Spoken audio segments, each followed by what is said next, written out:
Once again, we welcome you to Moving Forward with Young Voices. And we're so happy to welcome Grace Bydalek back to the show. Grace is a Young Voices contributor. And Grace, you've also actually been promoted. You are now the project director for the Dissident Project. Tell us just a little bit about that. It sounds very interesting. Absolutely. Brian, it's so great to see you again and to be back on Moving Forward. So the Dissident Project is a project of young voices, obviously. And it's all about connecting young professionals who have firsthand insight into socialist authoritarianism in their home countries with student audiences across the country, primarily high school audiences. And these young dissidents really provide broad perspectives on what America can learn from current and former socialist states around the world. Now, why the high school audience? Why are we directing this message to them as opposed to adults or people that are further along in life's path? Sure, absolutely. So obviously, as social media is progressing, and as politics are reaching younger and younger audiences, we want to be able to reach younger audiences with these conversations. Kids are forming opinions earlier and earlier. And so more and more we see that we need to be in younger classrooms, right? We see conversations happening on college campuses about this stuff, but really where we need to be starting is high school campuses. And so that's why we started in high school classrooms. And we've also recognized that, younger generations really haven't seen the impacts of socialism on socialist countries. And so our dissidents were really passionate about talking to people at a young age. You had mentioned college campuses too, and I don't think this is ringing the alarm bell to point this out, but I've seen a lot of polls in recent years that have indicated socialism is found much more acceptable on the college campuses. So I like the idea of let's give kids a chance to hear from people who've actually lived under legit socialist systems and some of the authoritarianism and sometimes outright tyranny that comes along with that. Tell me just a little bit about the people who will be going out there as speakers for the Dissident Project. Absolutely. So these are trained young people. They're experienced young people. They've trained with our PR resources at Young Voices. And they're diverse. They're coming from places like Hong Kong, Venezuela, Cuba, North Korea. Daniel DiMartino, our founder, is a Venezuelan dissident. And you'll hear more about his story, I'm sure. You're going to hear firsthand from Grace Jo, from Francis, from Jorge. You're interviewing them later in this program. But I can tell you about a few other people on our roster who are really spectacular. Franklin Camargo is a Venezuelan refugee. He's been here since 2019, and he's now at the Atlas Society, and he's the student programs coordinator there, and he shares his story very eloquently. We have a woman named Maria Fernanda Bello, who is also Venezuelan. She fled her home country at the age of 17, and she's featured in a video on our website that was made by PragerU that people can go and see, thedissidentproject.org. And then we have Sonny Chung, and he's a young politician. He calls himself a young politician in exile. He was the founder of the Hong Kong Higher Institutions International Affairs Delegation.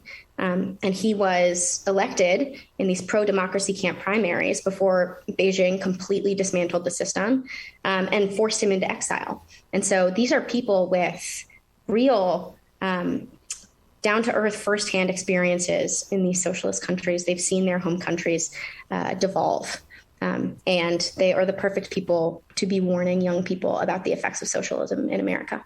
I've had a chance to hear a number of these young people speak or to interview them before.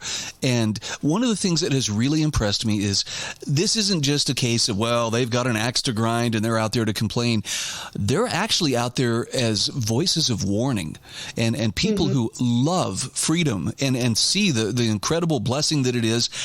And yet they also recognize that there are a lot of people in the world who just don't understand how easy it is to lose if you're not paying attention. Right. At the root of this organization is a love for America and for the ideas of liberty. Right. This is why this program was started by Daniel DiMartino, because he loves this country so deeply and he has great hope for where this country could go. But he also, again, has seen the destructive forces of socialism at work in his home country, and wanted to make sure that America was rid of that ideology at all costs. Yeah, it's one thing for people to say, well, how can you say you don't like it? You've never ever tried it, or you've never lived under it. How could you know? But these are voices of people who have lived under it. And in some cases, I know we're going to be interviewing Grace Joe, who escaped from North Korea. And yes. It doesn't get more difficult than something like that. That's true. And if you can go and find the interview that Jorge did on Young Turks, the Young Turks Network with Cenk Uygur, he speaks very eloquently about that with somebody who, again, has never experienced socialism firsthand. And I think that actually on the other end of that debate, the person on the other side of the aisle was rethinking his ideology. So talk to me a little bit about how people who want to support this effort. I know that this is a nonprofit organization. You aren't sending these guys out to collect huge speakers' fees. You're sending them out there with a message of freedom. For people who resonate with that and want to help, is there a way that they could donate or otherwise help support this? Yeah, absolutely. We've got a myriad of ways you can get involved. So we want to reiterate, just for everyone on the podcast, listening to the podcast now, that bringing a speaker to your institution, to your high school campus, is completely free of cost to the host organization. And this, we wanted to enable as many people as possible to bring speakers in for whom cost might be prohibitive. So we wanted to make sure that people know that. If you wanted to visit our website, again, thedissidentproject.org, just dissidentproject.org, or visit our socials, which are the same across all platforms, at Dissident Proj, Proj. You can donate through our website. You can find our website on our socials. You can request a speaker. You can follow our socials, and you can check out our additional educational materials on our website, which include videos from Free the People, resources from the Victims of Communism Museum, and our friends over at the Heritage Foundation. So there are many ways that you could get involved. I love it. And I think that this is something that I hope will catch on. Right now you have, 8 qualified speakers that will go out and represent the Dissident Project. Do you see that number growing over time? We do. And we've already had significant interest. We're hosting our first annual summit, our speaker summit in DC this coming August. And there they will receive the finest media training that they can possibly receive, and then be sent out. And we hope that more dissidents will come on board. We know that they will. And I want to make clear, too, this isn't just, now they've made it to America and it's a cushy speaking tour kind of thing. For speaking up as they do, there are some very real risks involved for them as dissidents. I guess what I'm trying to say is they have skin in the game, don't they? They really do. They really do. And as you can tell, again, Sonny has been exiled from his home country. These speaking opportunities are not without risk to our speakers. And so we're very thankful and very proud that they would join forces with the Dissident Project in the way that they are. And again, it's dissidentproject.org, correct? That's the website? Yes, it is. Okay, we will include a link to that in the show notes. Now, I'm going to shift gears here for just a moment, just because you are a regular contributor to Young Voices. Tell me a little bit about what is going on in your world. What is on your radar screen in the minute or so that we have left? Oh, sure. Thank you, Brian. I am a regular contributor, of course, to Young Voices, and my articles are put out through the Young Voices editors, but I'm also I write theatrical reviews for the New York Sun. So have been attending a lot of openings and reviewing a lot of shows for the New York Sun. And you can find all of my reviews at Grace Daily, Daley, Bydalek, Bydalek.com. And you can read any of my other articles there as well. Got to ask this, are things starting to feel a little bit more normal, a little more settled in New York City? As we've seen, life has started to come back to the city in a very real way. I think actually median rent in Manhattan just reached $5,000. So we're definitely seeing more energy, more people ready to come back to the city. I think, unfortunately, with that, we have seen a wave of violent crime, unlike we've seen in a long time. And so, with the pros are also the cons. Okay. Yeah. You're our person on the inside, so I'm always going to ask you this kind of stuff. Grace Bydalek, thank you so much for being our guest today. Thank you, Brian. I appreciate it.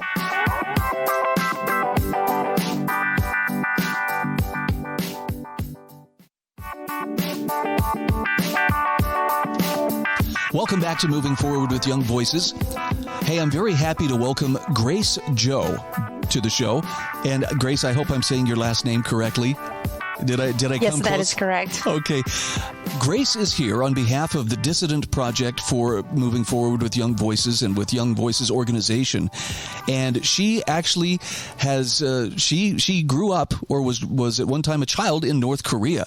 And I'd like you to, first of all, tell us, Grace, how did you connect up with Young Voices? And then I want to know more about your story of growing up and eventually escaping from North Korea. Sure. Well, first of all, thank you very much for having me this great show. It's my great pleasure. And I met Daniel Martinez at one of the event through Victims of Communism event invitation that was meeting the President Trump at the time at the White House. And I was one of the refugee from North Korea, and he was from Venezuela. And after the meeting, we had a short chat. And about 2 years later, he contacted me and explained about this Dissident Project. And I feel like, wow, this is a great event. And I always had a heart about the education and knowledge about toward young children.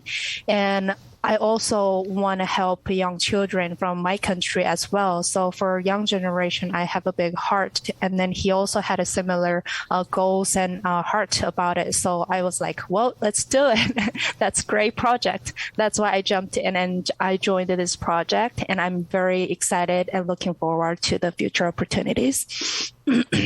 I agree. Daniel is a wonderful individual. And I'm so happy to see you adding your voice to his as well as other voices about what it is like to live under government that knows no limits to its powers. Tell me a little bit about your experience growing up in North Korea. What are some of the things that you bring with you as memories of growing up there? Sure. Well, I was born in 1991, and as world already know, North Korea suffered great famine during this time. And from 1994 to 2000, it was very severe. So everybody were starvation and died by hunger, frostbite, disease that's not controlled. And a lot of people, they escape and they die on the road. And many people, they also get tortured and passed away on the like in the detention center, labor camp, in the police station, such and such. So my family is not the exception. So my family kind of fall into that category. My father and my mom, they tried so hard to feed us in North Korea, but they tried many different ways. They tried to do small business, like make a buns in the house and sell in the village, make like clothes and hats, trying to exchange with the food. They tried to travel to different city to bring other goods and sell in the city, but none of them works because our country do not have a freedom. everything has to be controlled by the government, and every trip has to be reported, and then ask those officials who get the permission. We have to bribe them. But, during the famine, all children are dying in the house, and who can afford all these goods to those officers? So illegal travel started inside of North Korea. That's why a lot of people got punished. So after they tried so many different ways, my family still could not find food in North Korea. So my father decided to go to China to get help from his relatives. And about third time, he got in trouble, of course, and one of the neighbor reported him, and he got trouble. He went to the prison, and it's not the actual prison. In North Korea, prison system is very different than here. So in the little countryside detention center, he got beaten, interviewed, and he suffered a lot for several months, and they decided transfer my father from that countryside small detention center to the city prison, which my father was originally came from. So they were transferring him to the city, but the train in North Korea is very slow. And sometimes it takes a week or 3 days to get to, the distance between maybe from Georgia to Florida. Wow. Like a very short train for us, like a 8 hours drive or something, but the train will take about 3 days. So during 3 days, my father was handcuffed in a train. He was dehydrated. He was starved. And after 3 days later, the officer found out my father passed away. All this scenes reported by one of the inmates who were in that train together. And he was transferred to the city prison, came back to us, and later told us the true story. But the reality was the government told us the wrong information. They didn't want to take a responsibility. So they just sent a small letter with one single person standing in front of our door and read that my father was trying to escape from the train. So the officer found out and shot him to death. That was the original statement that government gave to us. So there are a lot of unfortunate stories from individuals from North Korea. But one main thing is North Korea says the Communist Party is the great and the best from the world. And they sound so beautiful. Education is free. Hospital is free. And a lot of stuff are free. And they say like we all will be great within community. But unfortunately, nothing is free in North Korea individually. And all those things are cost so much values and money, and sometimes we have to put our life into it. So I will say the Communist Party and communism sounds great, and socialism sounds beautiful, but in reality, it's terrible. It's very different, isn't it? Tell me about how you escaped. How were you able to escape North Korea? Well, it's a long story, but if I put it short, the first escape was in 1998. I was 6.5 years old. Actually, it was today we crossed the Tuma River.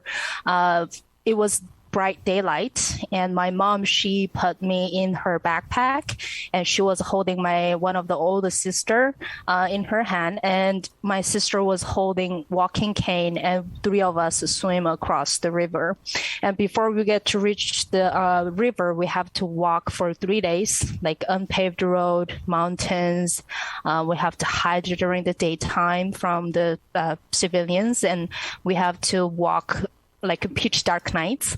So we don't even know which path we are walking to, but we're only watching the moonlights and starlights and trying to find a pathway which is north. And finally we get to the river, and we kind of observed about 30 minutes and see whether soldiers are around there or no. And once we found out there's nobody, my mom managed to come down to the from mountain to the river, and we crossed the river.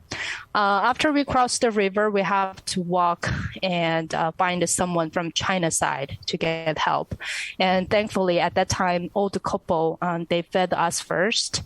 And that was the first time I saw the dog actually didn't want to eat the meat soup with the white rice. And I was just shocked and traumatized at the time. Like, wow, my brother and my grandmother, they died because we couldn't find one steamed potato. But look at that dog in the front yard. He doesn't want to eat that meat soup with white rice. So I was staring at the window for about an hour and staring at the dog. That's my first memory. I'm so sorry that we are up against the clock here. We're running out of time, but Grace, for people who want to follow you, where can they find you? Are you on social media? Yes, I am. People can find me on the Instagram or Facebook. My Instagram ID is, let me quickly see my ID. It's at GraceJo8. Okay. Again, we are talking with Grace Jo. She is part of the Dissident Project, which is through Young Voices. Grace, thank you for sharing your story, and I hope we get a chance to talk again soon. Yes, sir. Thank you so much. Bye-bye.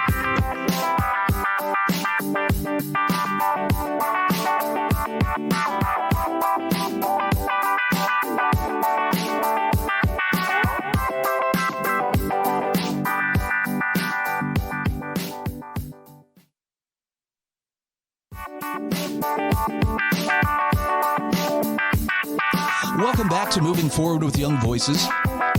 We're doing a special program today highlighting the Dissident Project. And if you want to check that out, I will include a link in the show notes, but you'll also be able to check it out at dissidentproject.org. And I'd like to welcome Jorge Galicia, who is joining us as one of those voices from the Dissident Project. Jorge, you are from Venezuela originally, is that correct? Yes, that's correct. Hello. Tell us just a little bit about yourself and about how you connected up with Young Voices. Yes, of course. Well, first of all, thank you for the invitation.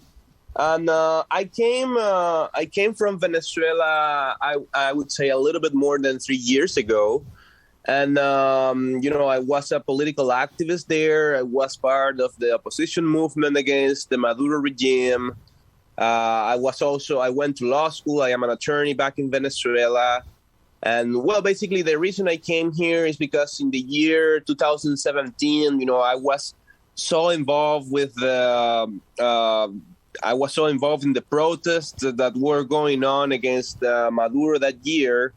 And, well, because of that, one of my best friends was captured by Maduro's political police. Basically, there was a night we were texting through our phone.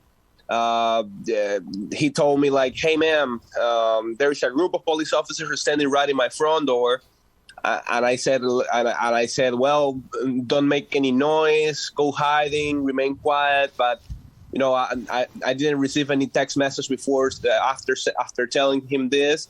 And, well, that's when I knew that he was captured, and I needed to go into hiding really quick because I was for sure also being looked after by police. They were looking for me because he and I were part of the same team. We were doing exactly the same kind of activism at the same time and location. So it was an extremely dangerous situation for me.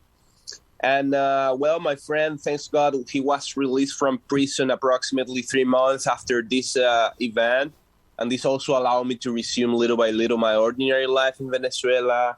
And, well, thanks to this, the year later, I decided to stay away of the activism for a while because I didn't want to go through the same situation all over again. But thanks to this decision, I managed to finish my law degree.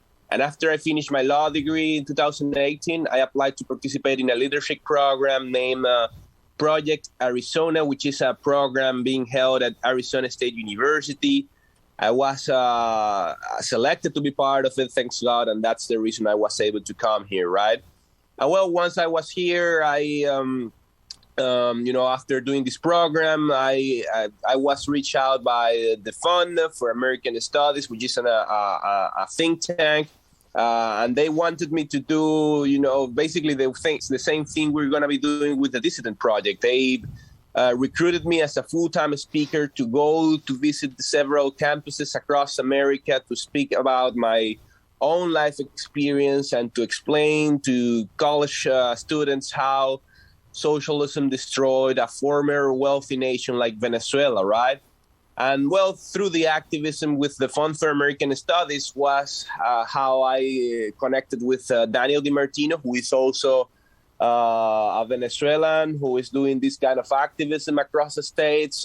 He was doing it with Young Voices, and that's how I connected with Young Voices. He introduced me to the organization, and then now we're going to be joining forces. I'm gonna be part of this Dissident Project as well, and well, I'm going to be traveling to visiting high school to basically do the same, right? To speak about my own life and to speak about Venezuela and to explain to these kids how socialism is not a good idea.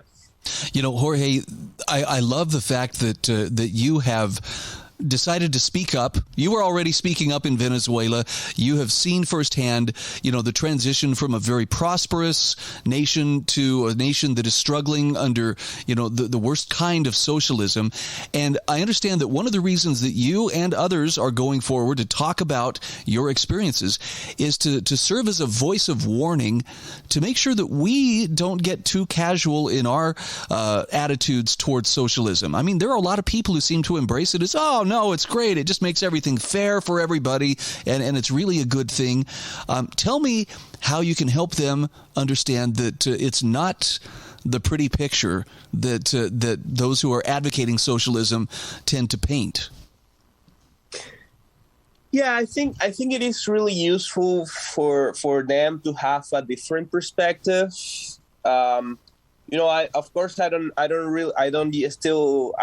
have a lot of experience yet with regarding high school, but at least what I have found in college campuses is many of these students, the only perspective they have ever heard about socialism is you know, all of these good comments and this a lot of professors are selling to these kids the idea that socialism is something that could actually work, despite all of the historical evidence that points that to the fact that it has never worked out anywhere where it has been implemented, right? So to bring to these kids that different approach, that different perspective of someone who actually went through the system, who lived who lived the consequences of this horrible political ideology, right? I think to let them hear someone saying something different to them is going to at least maybe opening up their mind, and maybe once they have one perspective and another perspective, they are going to be able to make to take their own decisions or to take their research forward, right? To be more informed about these topics, because well, I do believe that many people here in America who claim to be socialist, many times they don't even know what socialism is. For example, they always claim, yeah, we want the Norwegian model or the Nordic kind of socialism and stuff like this. But at the same time, they praise Hugo Chavez or Fidel Castro, or they celebrate the victories of far leftist candidates, like the one like Castillo, the new president of Peru, or Gustavo Petro in Colombia. I mean, if you actually believe in the quote unquote Nordic kind of socialism, which is not even socialism, well, you don't celebrate you don't celebrate these figures, right? Because they are opposite to the things that are being done in places like Norway, for example, right? So I think that's our mission, to give them that new perspective, to try to explain to them what socialism actually is, and once they have that information, they're going to be able to make better decisions. We got about 2 minutes left here, Jorge. I have to ask you, at what point did people in Venezuela finally come to the realization that what was being done to their country and being done to them was not in their interest? I know that authoritarianism very seldom comes all in one swift motion. It usually comes in very gradually and incrementally. At what point did people recognize, ooh, this is going a direction we don't want it to go? Well, that's a really hard question for me to answer, but if I have to guess, I would say that the collapse of the system became completely obvious, at least from my point of view, in the late 2013, 2014. This was the period of time when we started to see, big lines to get just a piece of bread, just to buy, paper towels or stuff like this. The quality of life decreased dramatically in a really short period of time. And yeah, that's my guess. Late 2013, 2014, and every single year after that, the quality of life of Venezuela became horrible. Internet connection started to fail. The inflation levels started to increase dramatically. Scarcity all over, electricity failing, water supply failing. I mean, every single aspect of every single basic service started to fail. And the transition, because I was part of the middle class. I was a member of the middle class in Venezuela. That means that my family and I used to go to restaurants every once in a while. We used to have savings. I used to have great birthday parties when I was a child. And then in that year, at least 2013, 2014, and every single year after that, the transition from being a member of the middle class to being basically broken, it was extremely evident. I basically in the 2016, 15, 17. I even stopped eating properly. At some point, wow. we weren't even able to eat meat anymore. So I got to stop you there, Jorge, because we are unfortunately out of time. Again, we are talking with Jorge Galicia. Where can people find you on social media? You can find me at Twitter and Instagram at Jorge Galicia 95. Very good. Thank you so much for being my guest. No, thank you for the invitation. I hope to do it again.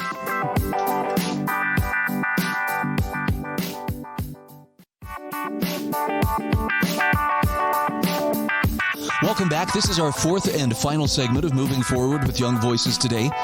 Hey, I'm very happy to welcome another member of the Dissident Project. Her name is Frances Way. And Frances, I'm so glad to have you here. First of all, let's talk just a little bit about who you are. You are actually a native of Hong Kong, if I'm correct. Is that true? Well, I was born and raised in Hong Kong, and I left Hong Kong when I was 21-year-old. And here I am. I'm living in America, and I'm an activist in exile. Recently got the political asylum in the U.S. And yeah, I'm now an activist for We the Hong Kongers, which is an organization I started 2 years ago.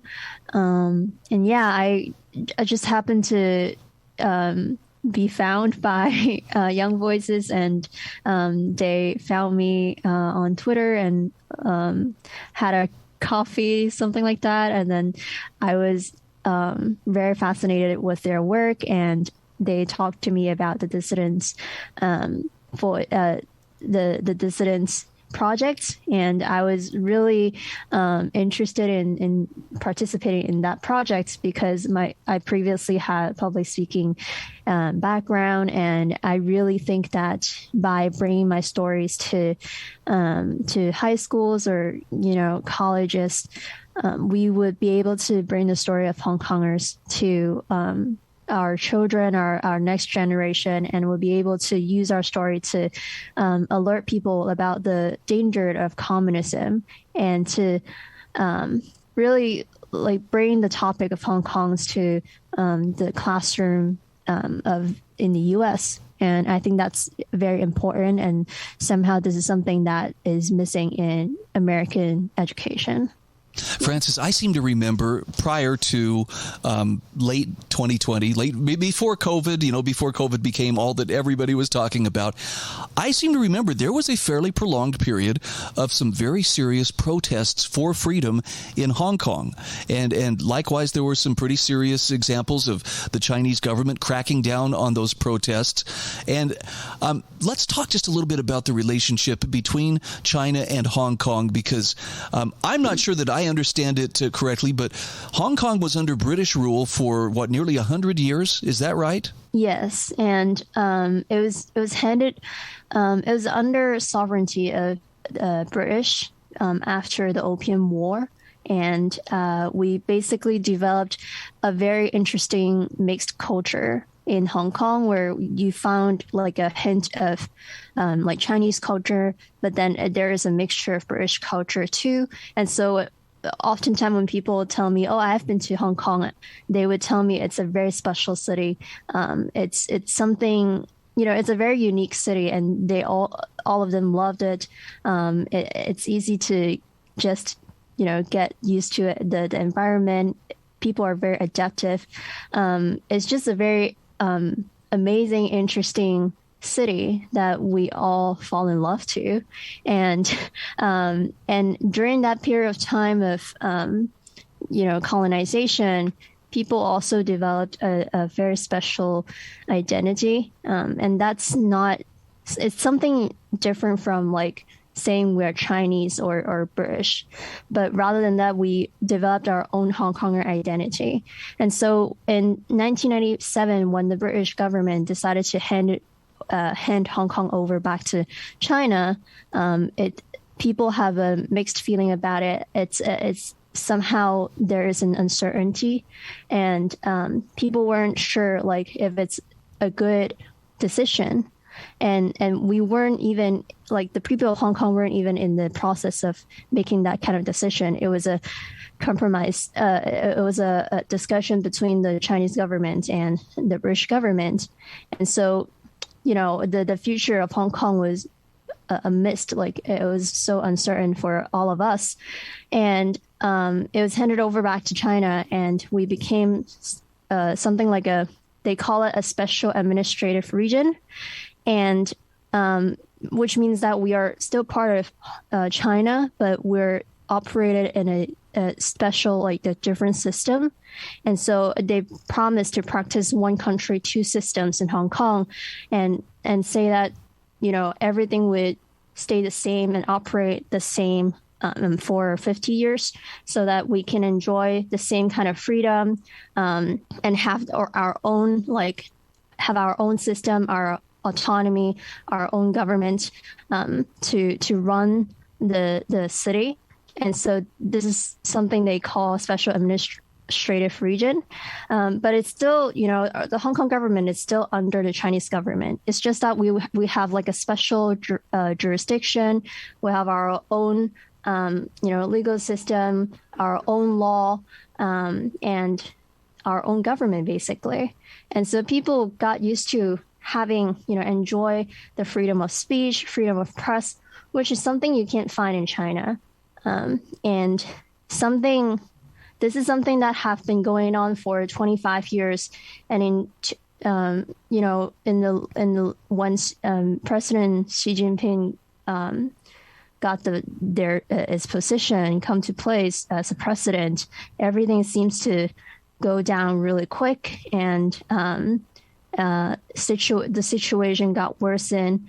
They try to crack us down and try to oppress us and diminish the freedom of speech and the civil society in Hong Kong, which caused the 2019 movement to happen. And that's something really, I would say that's the movement that that was the last fight of Hong Konger. And in 2020, you basically wouldn't, like, right now you can't see any protest in Hong Kong anymore.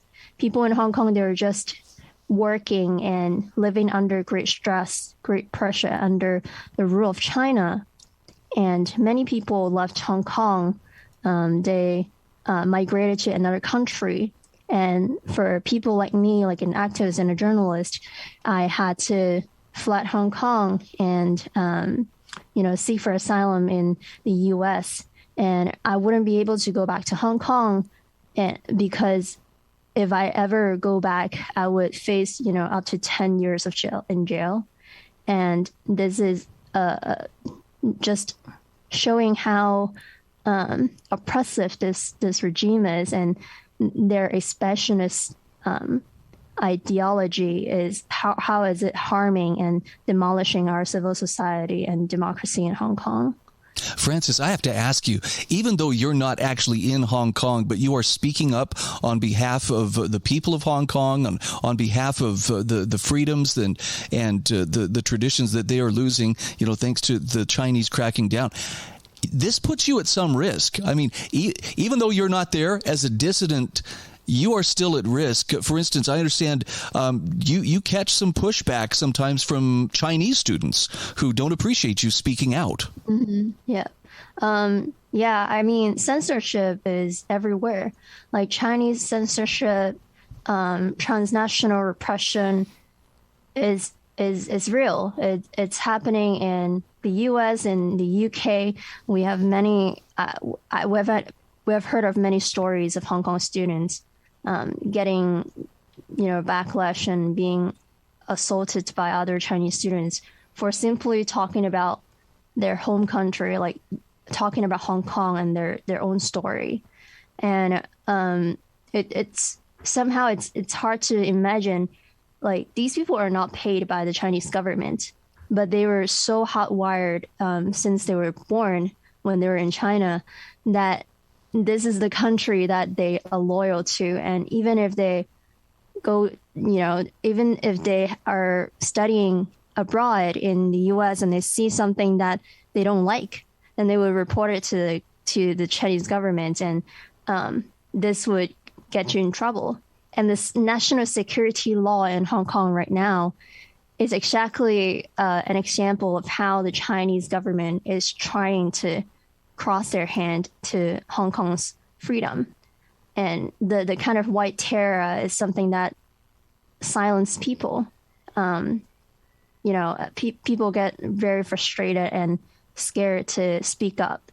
But, I think that's one of the emotion that is like one of the reality that we have to face and the government wants us to feel.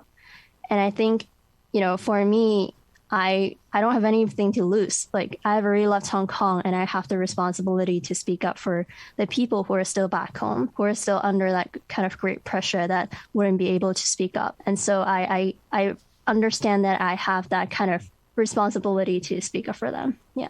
All right, Francis, unfortunately, we are up against the clock here, which means we are just about out of time. We're talking with Francis Hui. How can people follow you on social media? Well, you can simply search me up, Francis Hui. I am on Twitter. My name is Francis_Hui. And I'm all on Facebook and Instagram too. So you'll be able to find me if you search Francis Hui. Thank you for speaking out, and I hope we get a chance to talk again soon. Thank you.